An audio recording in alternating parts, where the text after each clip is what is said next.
Science is a superpower, and in this episode, we're exploring the science of calm. How do we maintain a sense of calm and objectivity in an increasingly chaotic and fast-paced world? Now, I bet you've done mindfulness at school before. Maybe you've even experimented with slowing your breath. Maybe you've written down things that you're grateful for. But why is it that sometimes we just need to slow down? Let's look into this with the help of my friends from Melbourne Museum and ScienceWorks.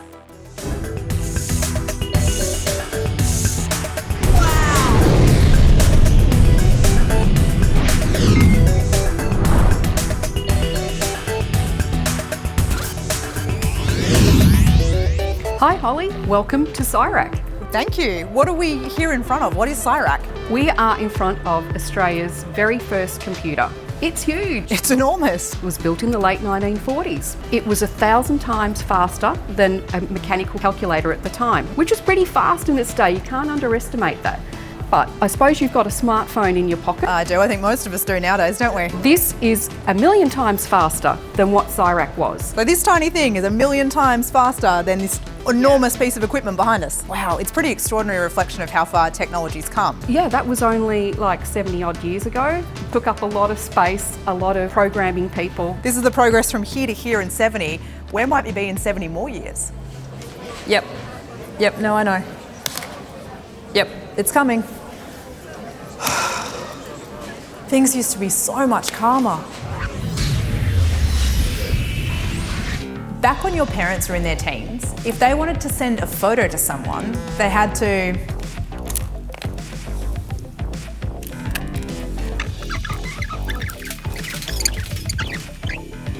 and if I then wanted to share it with a friend,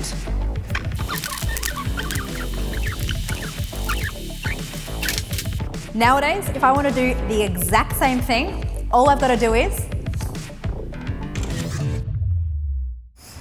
Hi Holly. This is such a beautiful place. This is the Forest Gallery at Melbourne Museum, and it's a natural environment within the CBD that gives you a sense of a Victorian forest. It's wonderful in here. How many species have we got in here? So we have about 10 species of birds in here, and that's what we're looking for right now. Oh, there's one up there. Oh, I can see one running on there. Yeah. What's that? So that's across the path. Yeah, that's a buff-banded rail. That's a bird that likes to spend its time in the understory. Okay. So you're a very rare treat to be able to see them running across there. Yeah, I really like that. Oh, here we go. What's that? So those Good are spotting. wood swallows. So they're birds that like to be up in the higher parts of the forest. Okay. Oh, here you go. More over here. Yeah, Great. so those are the whip birds. Oh. There you go. Here we go. There's that amazing noise. I'm so used to getting stimulated by notifications and pings, and I feel so much calmer even just being in this space. The sounds that they make sound like music to us. So it's a very sort of calming and peaceful experience, and you have to sort of practice that sort of observation and notation. So you're kind of making observations of what they're doing and where they're found and the noises that they make and what environments they're doing that in. Awesome. Great tips, and thank you so much for taking me birding today. Great to have you here. When we do something good for us, like eating, drinking, or bonding with others, our brain releases chemicals that make us feel happy and motivated. This feeling makes us want to repeat the behaviour again and again, and this is called a reward pathway. But things that aren't always good for us can trigger these reward pathways too, like social media. That's why you feel happy when someone likes your post, but it's also why it can be really hard to put your phone down, because your brain is wired to keep coming back looking for that feeling of reward. This might be okay if we're careful about how we use our devices, but when they become a distraction from what's going on around us, it could be a problem. Hi Nurin.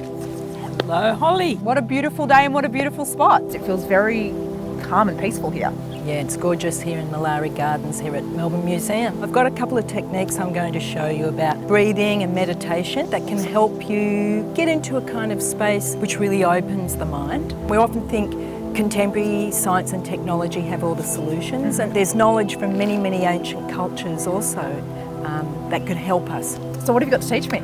So if you take your pointer finger and your middle finger, put them on your forehead between your eyebrows, beautiful, and then you're going to open and close your nostrils with your thumb and your ring finger. Okay.